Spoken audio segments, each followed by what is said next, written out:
Students, now we are going to see the second part of the chapter number 5, operators and operators in Java.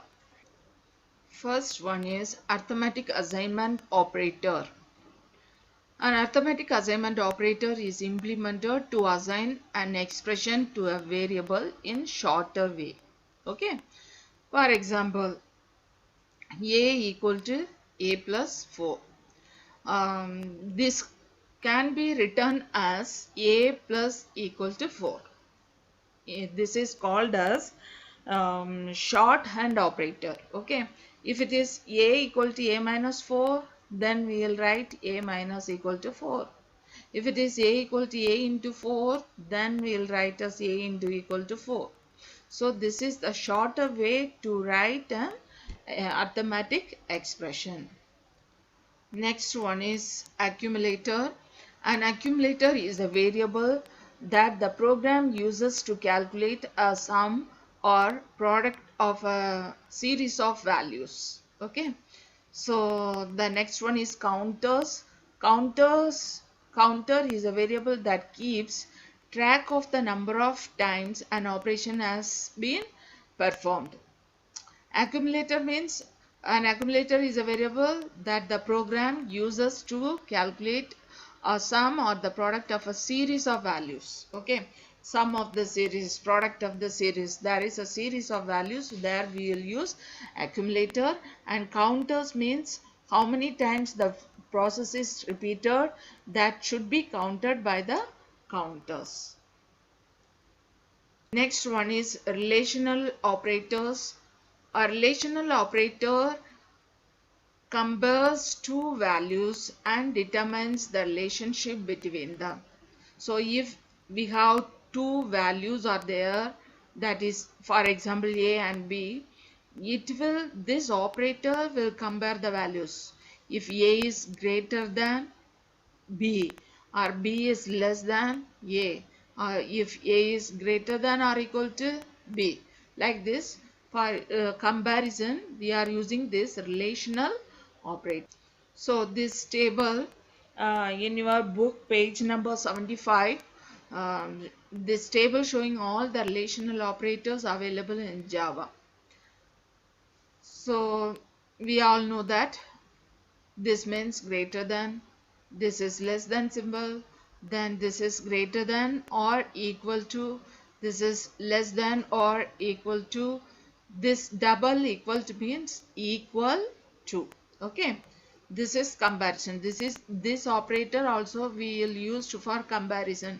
If the left hand side value is equal to the right hand side value, okay, then this symbol is not equal to. So these are the relational operators we will use in a program to compare the expressions. Okay. Students, it is must to know about the difference between this double equaled. Okay, this is called equal and a single equaled symbol. So now this double equal to means a equal to b. This relational operator, also called the equality operator, is used to check whether the values of a and b are same or not. Okay, so if the value of a equal to 5 and b equal to 5, so 5 equal to 5 means we will get the output as true. If a के value 4, then b is 5. So 4 equal to 5, it is false. So we will get the output as false. Okay. So this double equaled is used to compare the values of left hand side as well as the right hand side. Java makes a proper distinction between single equaled and double equaled operators. A single equaled indicates an assignment operator that is used to assign data from the right hand side of equal to the left hand side. For example, a equal to 5. So a assigns the value 5. Okay. On the other hand, double equal is used to check whether the data of both the ends are exactly same or not. So this single equal means it is used to assign a value to a variable. This double equal means we are comparing the value of left hand side and right hand side values. Okay, so this is the main difference between this relational operator equal and the assignment operator equal. Okay, it is necessary to understand the difference between these two operators. The opposite of equal is not equal to operator. This means this exclamation mark and this equal means this is not equal. Okay, when we are writing the Java program, we'll use this symbol for not equal. This operator is used to check whether the values at both the ends are exactly unequal or not. Okay, for checking the unequal condition we are using the not equal to operator. Equal condition we use this equal to operator. For example, if a equal to 5 and b equal to 6, then a equal to b will evaluate to false. Why? A value 5 and b's value is 6. So it is not equal. So we will get the false output. And a not equal to b. A is not equal to b here. So it will evaluate to true. Again, if a equal to 5 and b equal to 5, then a equal to b will evaluate to true. And a not equal to b will evaluate to false. So this is the difference between equal and not equal operator. Now we are going to see some operators, that is logical operators. Logical operators are used to combine one or more relations. Conditional operator. This operator uses three variable operands.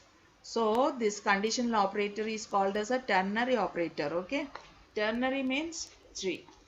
Conditional operator is the only ternary operator in Java that works on three operands.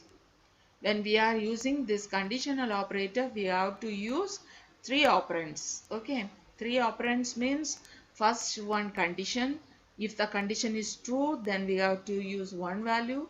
If the condition is false, then we have to use another one value. So we use three operands, therefore it is called as a ternary operator. The next one is new operator. To create a new object, we have to use the new operator. The new operator dynamically allocates memory space for an object. Students, in your book, page number 76, the table is there. It shows all the logical operators that we are going to use in Java. Logical operators. See, double time this and. This is called as an AND operator. AND operator means it will check two conditions. For example, A greater than B and A greater than C. So when we are using the AND operator, both the conditions should be satisfied. If one condition is false, we will get the output as false. Okay. So checks whether the condition preceding and succeeding it is true or not. Okay. Or means either this or that. Okay. Or this two lines, vertical lines. This is called OR operator. So we have to write one condition here before the two lines and one condition after this two lines. Okay. So if either of two if any one condition is true, the answer is true. Otherwise it is false. See, OR operator checks whether either of the condition preceding and succeeding it is true or not. Here it will check both the condition preceding and succeeding will true or not. Here either of two conditions. The next one is, this symbol is called as NOT operator. This negates the logic of the condition succeeding to check for its validity. Okay, so these are the operators. This is called AND operator, and this is called OR operator, and this is called NOT operator. These are called as logical operators in Java. Students, in your book page number 77, here we are going to see the detail about the conditional operator, that is the ternary operators, how we are going to use the three operands. The conditional operator is a ternary operator, which is a shortcut notation of simple condition statements. When the condition is evaluated to true, the statement after the question mark is executed. Otherwise, the statement after the colon, this symbol is called as a colon, gets executed. It has the following general syntax. See, the test condition. Okay, A greater than B. So after the test condition, we have to put the question mark. So this is the first operand.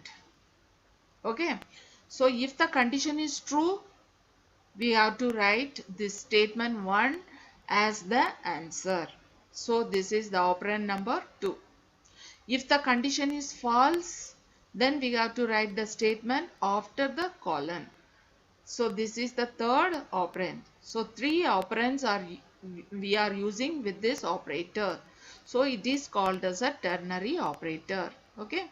This is operand number 1. This statement 1 is operand number 2, and statement 3 is operand number 3. So if the test condition is evaluated to true, statement 1 gets executed. That is, its value becomes the value of the entire expression. Otherwise, the statement 2 gets executed. That is, the value now becomes the value of the entire expression. For example, C equal to A greater than B. This is the first operand. That is the test condition. Then question mark. If the condition is true, we have to take the value after the question mark. If the condition is false, we have to take the value after the colon. For example, if A equal to 50 and B equal to 5, so A equal to 50 and B equal to 5. So the condition is true. The condition A equal to B evaluates to true, and therefore A is assigned to C.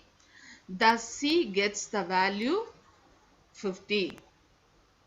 Okay, now if the value of A is 5 and B is 50, the condition evaluates to false, then the value of B is assigned to C. Okay, so this is called a conditional operator, or it is otherwise called as ternary operator. Students, the next one is dot operator. This dot operator is a very important operator that we are using in the input statement as well as the output statements. Okay, the dot operator is used to access or invoke individual members of a class. Okay, see the symbol output. Output refers to the result or answer that the computer gives after executing the instructions given in a program. Output means when we are compiling our program or execute our program, one result will display on the screen, that is called as output. Java provides two methods for giving symbol output on the terminal window, namely system.out.println and system.out.printf. Okay, however, there is a slight difference between these two. The println methods print the string but does not move the cursor to a new line. If we return like this, the println prints the string but does not move to the, no, it is wrong. It is print, okay, sorry. not ln. This printf method prints the string but does not move the cursor to the new line. Okay. Hence, the subsequent printing instructions will be printed on the same line. The println methods can also be used without parameters. Position the cursor to the next line. See, there is the main difference between the printf and println of is the printf. If we are using the statement printf, the cursor will print the output on the same line. Okay, it will not move to the next new line. If we are using the println method, the result will display in the next new lines. In the coming classes, we are using this output statements, that is println and printf. Then here also in the coming example we will see how it will works, the println statement and the printf statements. Okay, see here the following program illustrate the use of system.out.printf. See, here it is written as system.out.printf within double quote hello. Next also, next line Java. So this will display the result like this, hello Java. But we printed like this, first line hello, second line Java. Here we use the print statement, so the output will be displayed in the same line. Okay. So in this example, we will see how the println statement works. See, here we use println hello, means the cursor will, the output will print like this hello, and the cursor will move on to the next line and stop for printing the next statement, because we used here println. The previous example, in the previous example we used printf, so the cursor will not move to the next line. So in this example we used println statement, so it will print hello, and the next line the cursor will stand to print the next output, that is Java. So this is the difference between printf and println of statement. So it is written as, this is because system.out.println of hellos display hello on the terminal window and brings the cursor to the next line. Thus the statement in the next line system.out.print of Java displays Java in the next line. Okay, the two dot operators, that dot operator means these two dots. Okay, the two dot operators that you see in the system.out.println is used to connect the class name with the static fields. Okay, the dot between system and out in the statement is used to print some stuff on the terminal window. Some stuff means whatever we written inside the brackets, that will display on the terminal window. In Java, you will see the output of the program in the terminal window. So students, the explanation part of the chapter number 5 is over. Now in the part 3, we will see the exercise question answers. Okay.